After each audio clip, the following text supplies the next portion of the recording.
Engineer Gold Mines is focused on the exploration and development of the historic high-grade Engineer Gold Mine situated 32 kilometers southwest of Atlan, British Columbia.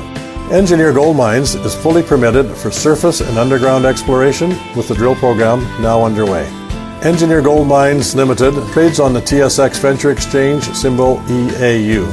For more information, please visit us at engineergoldmines.com.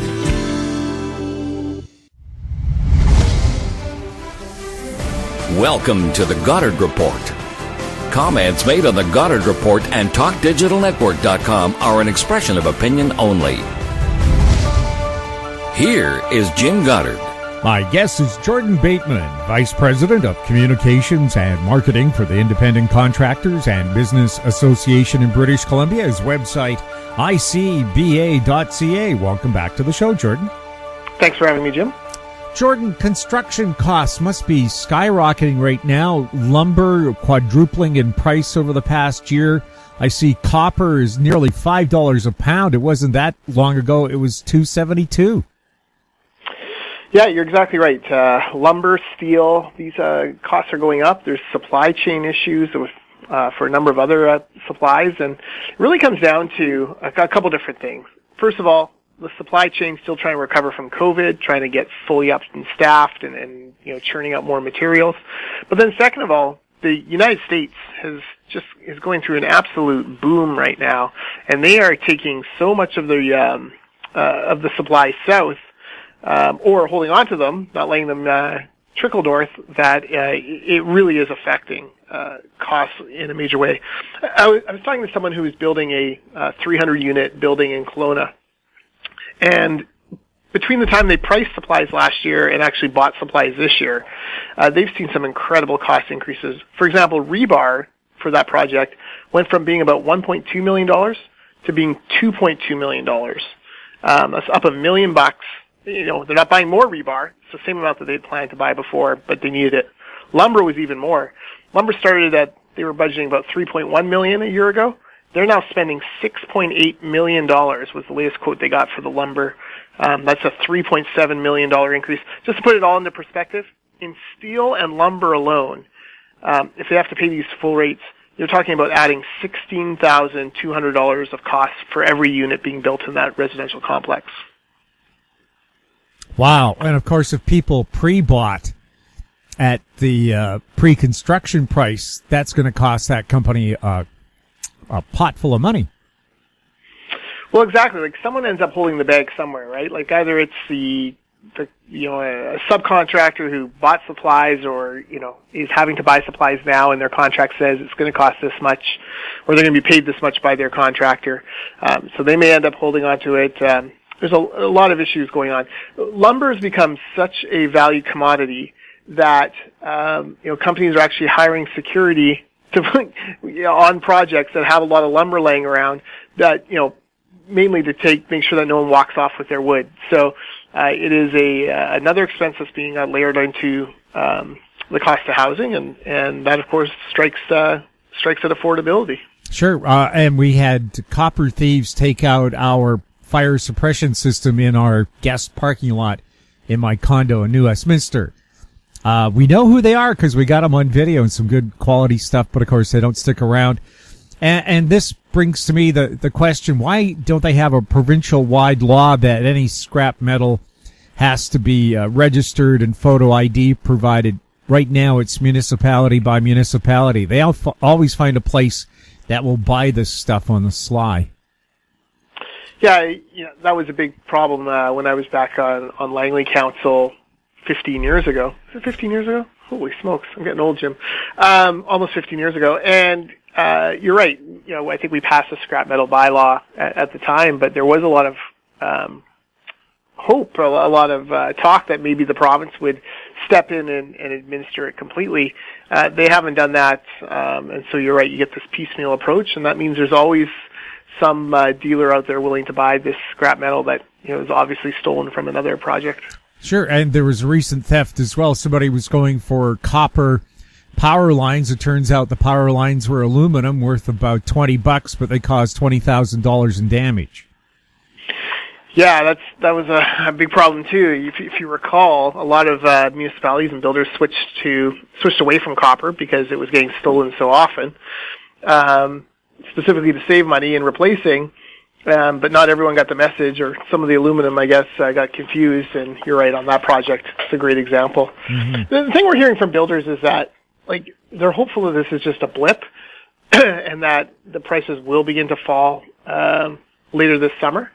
But it's plausible. I mean, I think supply chains will increase. I think there'll be more supply, which should drive down prices. But nothing is ever guaranteed, and it is rare that things actually seem to go down in price anymore. Now, of course, Jordan, you're free enterprise all the way, but should BC still be shipping raw logs to places elsewhere to be processed instead of having to buy it back from Asia? That's a really complicated topic. It always is easy for people in opposition to say, quit shipping raw logs, but there are towns and people who rely on those jobs. Canada does not have a great manufacturing sector when it comes to wood. So in theory, sure, it'd be great, but maybe it doesn't happen. Yeah, I think of that big stump that was taken down the road near the Ferry Creek controversy. It got a lot of traction online. A lot of people thought that this wood would be shipped somewhere, like raw log, blah blah blah.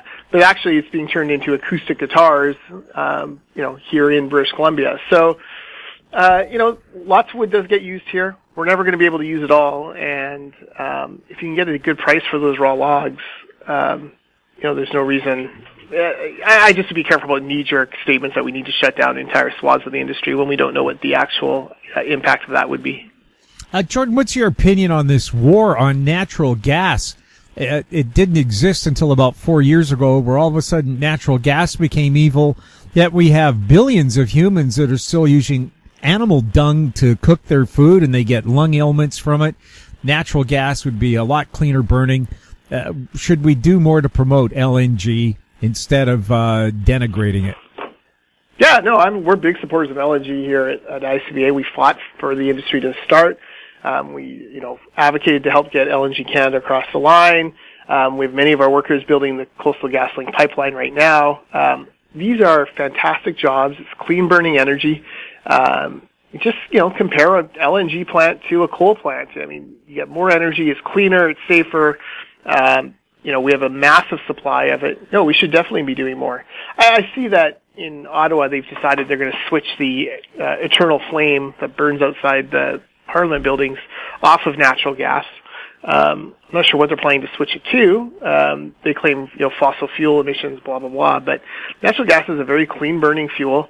I just think you can work with it, and it's so reasonably priced, and at a time where we're all struggling when it comes to affordability, to have reasonably priced energy, and to do nothing but, denigrate it doesn't make any sense to me.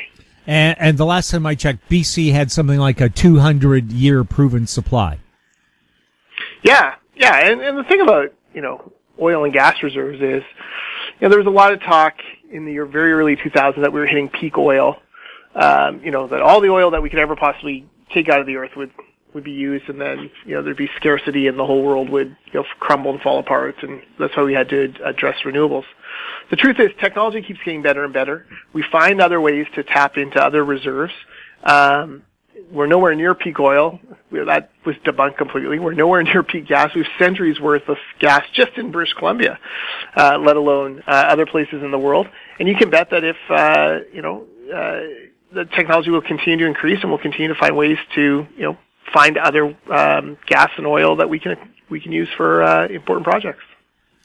And of course, we have China opening up something like 200 coal-fired power plants to help power their electric cars. What kind of a trade-off for a clean environment is that?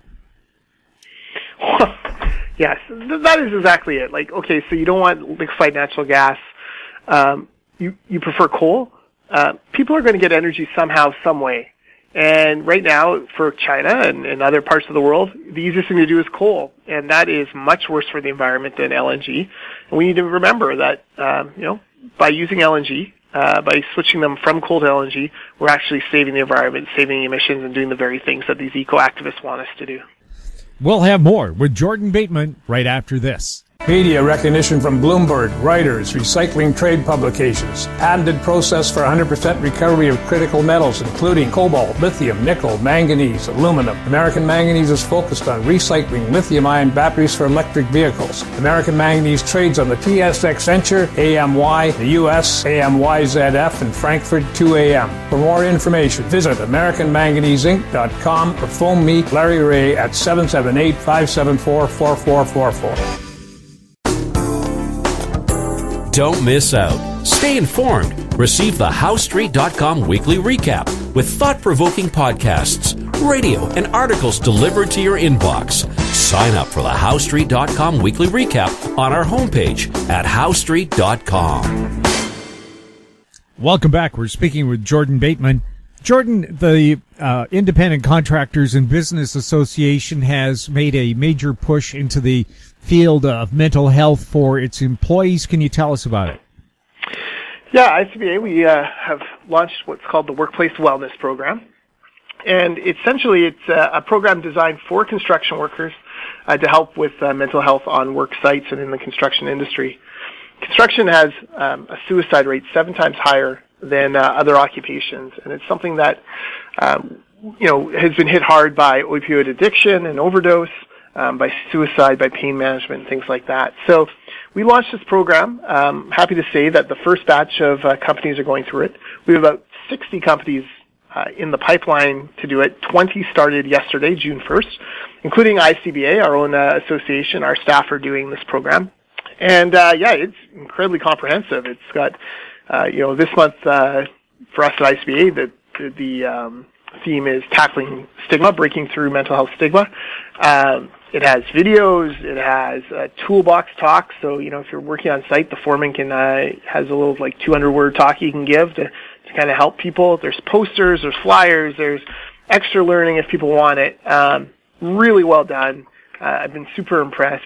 And, I can tell you, first lesson, first week, I took it yesterday, and it's, mental health is a biological issue. And that's something that is such a huge change from how people viewed mental health in the past. You think of Winston Churchill and his black dog of depression, as he called it, black dog. You think of Abraham Lincoln and how he struggled with depression, but they didn't have words for it. And you wonder, if those great men, what could have happened for them? What more could they have done if they'd been able to talk about these issues and work through them? So, mental health has come a long way. We got a lot further to go, but I'm excited about this program. Is the construction or business association also looking for new employees? Yeah, construction is always looking for new employees. We talked at the beginning of the show about supply shortages. Labor shortages, just as costly. Labor is always an issue.